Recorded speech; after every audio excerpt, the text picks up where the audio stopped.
Hey guys, how's it going? It's Harold here. Hope you guys are doing well. You can also call me Firdaus. It's my Muslim name. And I would like to wish all my dear brothers and sisters in Islam, Assalamu alaikum rahmatullahi wa barakatuh. So today why I'm sharing this video is because I've seen a lot of Muslims who have just newly embraced the religion shared their stories online, and I was really inspired to share my story as well. And I hope that through my sharing, many reverts or converts out there will also share their story. I hope that for those who are also looking at the religion through my stories will also come to see the beauty of Islam. So how I came to embrace Islam. I was baptized when I was a little boy. My parents brought me to church and I've been going to church till I was 20 years old. At that point in time, I felt that that was the path until I went to Australia and I started studying about philosophy, and I started to question a lot of things about life, the meaning of life, why we're here. It basically got me to look deeper into myself and to understand why did I choose to follow Christianity at a point of time. Why did I choose to believe in a God even? And I thought to myself that maybe this is all, a creation of man, that we came up with this idea of needing a supreme being to define things in life, to help us get some sense of security. And I didn't believe in God. I decided to live life based on my terms, and I live my life to the fullest. I just believe in a simple philosophy that as long as I'm kind to others and I'm happy, they're happy, I will then just attract positivity in my life and I can live a happier, fulfilling life. Of course, that did not turn out how I wanted it to be. I was having a lot of fun in Australia, and until one day I got a call from my parents saying that my grandma passed away, and that got me thinking, what if there's really a God? Because as much as I wanted to bring positivity into the world and also to be happy, there are some things in life that you can't control. And that got me thinking, who is in control of death? And I realized that no matter how much I want to control my destiny in life, there's always something that I can't control, and death is one of those things. And I was really sad because my grandma was really special to me, and I was like thinking, why did God take her away from me? Why wasn't I given a chance to say goodbye? I was all the way in Australia and I had to fly all the way back for the funeral. So that got me thinking, that there has to be someone more powerful than death. And that is where I started to think there's a God. I didn't want a religion to tell me at that time who God was. I thought that all religions are just human constructs, like people created religions to feel that they need some form of moral code or security in life. But then the incident with my grandmother got me thinking that there is God, and I became agnostic. Fast forward to the time after I graduated, I came back to Singapore and I was working. As much as I didn't have a religion, money was like a religion for me. I was chasing money, trying to earn every penny, and somehow God brought this lady into my life, and she shared with me a bit about Islam and how beautiful the religion is, and I should give it a chance to find out more. She's quite an attractive girl, so I wanted to get to know her better, and so I thought, okay, why not just give it a shot and learn more about the religion, and maybe I can get her to see from my point of view how the religion is flawed. That was how arrogant I was. So I went to Darul Akam, which is the Muslims Converts Center in Singapore, and I was given a basic introduction to Islam. And during that time, the girl that I was dating, she basically told me to write down any questions that I have and to ask the teacher at the end of the class all my questions, and he would be the best person to advise me. So I wrote it down, I gave it a shot. At that time, the teacher was Ustad Saiful Rahman. He was very logical, he was rational, he gave me really logical reasons. I was expecting something else. I was expecting something like just believe, close your eyes and believe and have faith, something like that. But it wasn't like that. it really made sense to me. But I didn't want to immediately embrace Islam. There's a lot of changes that I had to make, like lifestyle. I had to fast during the month of Ramadan. I have to only eat food that is halal. And I asked myself I should just do more of my research and find out more. So I went for more classes and asked more questions. Before I began my journey to discover more about Islam, I told this girl that I was dating that if this does not turn out well, I hope we still can be friends. But I will let you know as soon as possible. I don't want to keep you waiting for me. And I hope that, you'll understand if I don't think the religion suits me. So she said, yeah, she totally understands. But she said I should give my 100% to go find out more about the religion, to ask all my questions, to come with a humble heart, and to truly want to find out about the meaning of life, truth. And I think, yeah, that is what I've been searching for my whole life. I wanted to know what is the meaning of life, why we're here, the purpose and everything. So then the month of Ramadan came. It's the fasting month for the Muslims. And I thought, okay, since if I ever want to know this lifestyle is going to suit me, I should really give fasting a shot. Maybe if I give up halfway, and then that's it, I won't waste time and I can just tell her we should go our own way, but we can be friends. So I tried to fast, and surprisingly, I did the whole 30 days of fasting. And somewhere nearing the end of Ramadan, I had a dream. This is really actually the turning point.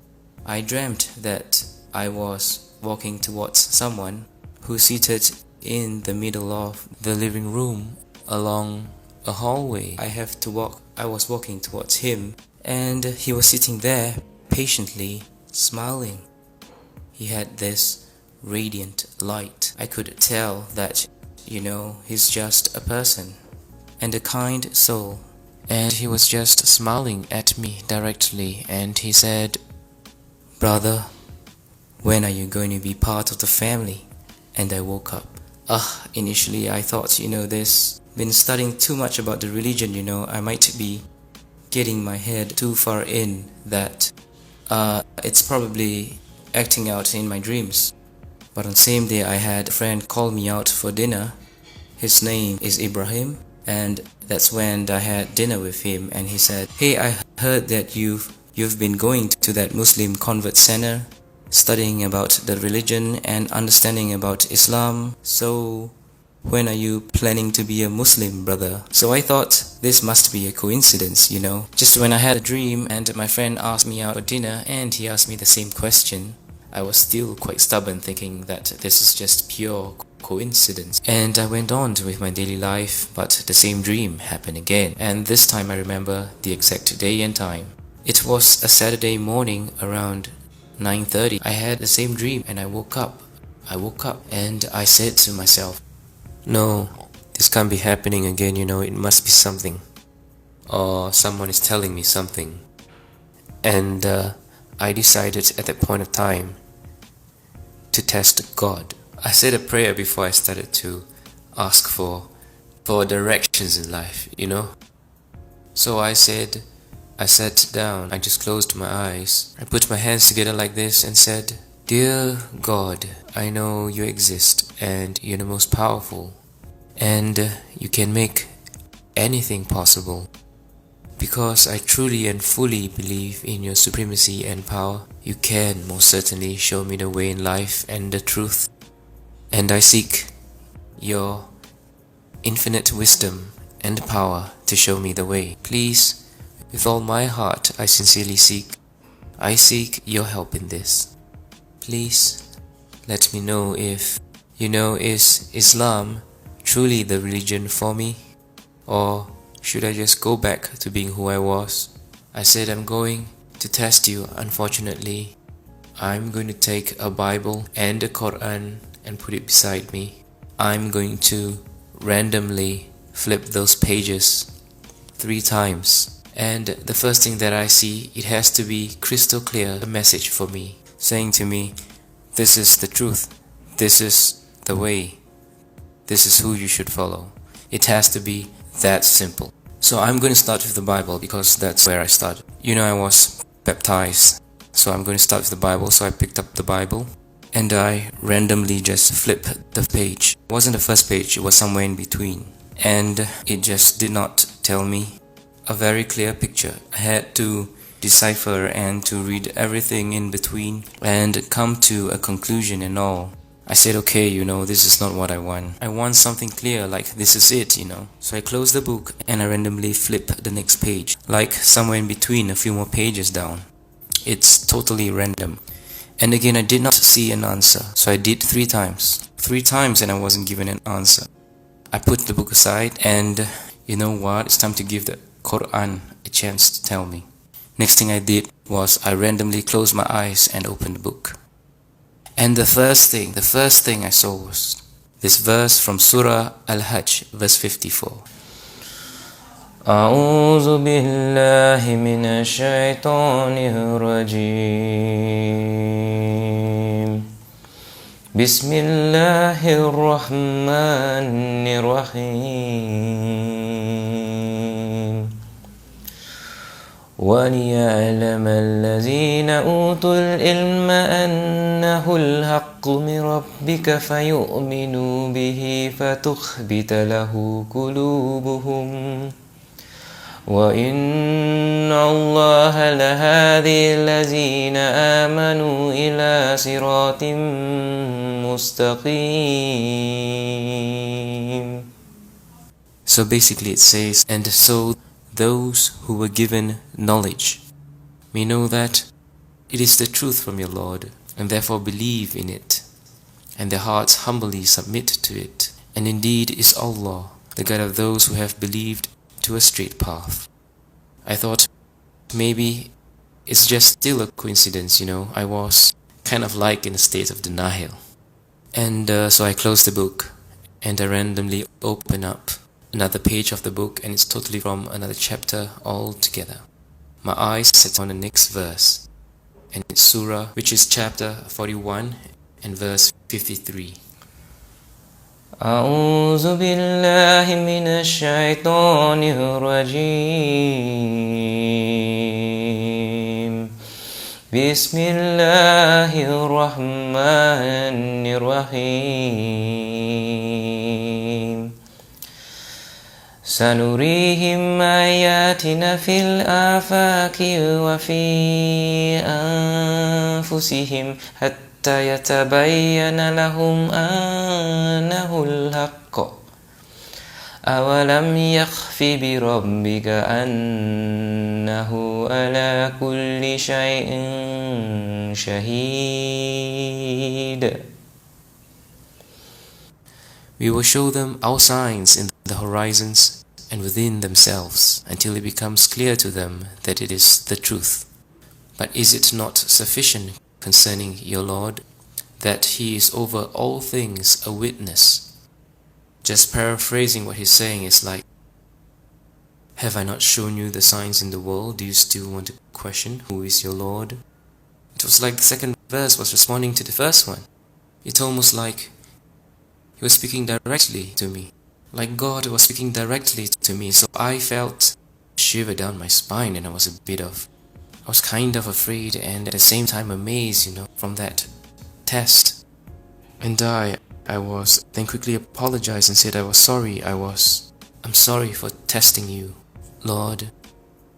But could you please forgive me and accept me as one of your believers? It was like a tremendous feeling of a wave of tears that came straight from inside your heart. Suddenly all that God is down, and I felt His presence was just there. And it was there all along. And so I said, I can't deny now that I've been shown the truth. I have to take a step forward, So I called Darul Akam and said, how do I become a Muslim? Please tell me. And they said, you have to first register an interest to take the Shahada, and then there's a date planned for you. and there will be an official person to do the registration, and it was a month later, and it was the 2nd of November 2014. So that was the day that I took my Shahada, and it was amazing. The feeling was really amazing. It was like all the burden in my heart was suddenly gone. There's complete fulfillment, and suddenly there's an overwhelming feeling and sense of peace. And I just feel that I finally found the truth. I decided to give my girlfriend the good news that I have decided, and so she cried. She said, you know how many nights I've been praying for you to be, shown the way, to see that Islam is the most beautiful religion. And he answered my prayers. That's what she said. So I felt like this was someone I cannot let go. This is definitely the goal that was meant for me, that God had probably put her in my path to show me the way back home. And it was truly amazing. Yeah, I think we've come to the end of the sharing. I hope you enjoyed my story. Be sure to catch more videos. I'll share with you more about how I learned more about the Quran and more about Islam. I hope that my sharing brought you some hope and feeling of peace. And to all my dear Muslim brothers and sisters, Assalamu alaikum wa rahmatullahi wa barakatuh. Jazakallahu khairan. And to everyone out there, peace be with you. And I hope you have a beautiful, wonderful day ahead. Thank you so much for tuning in, and be sure to subscribe if you like more of my sharing. Take care. Bye.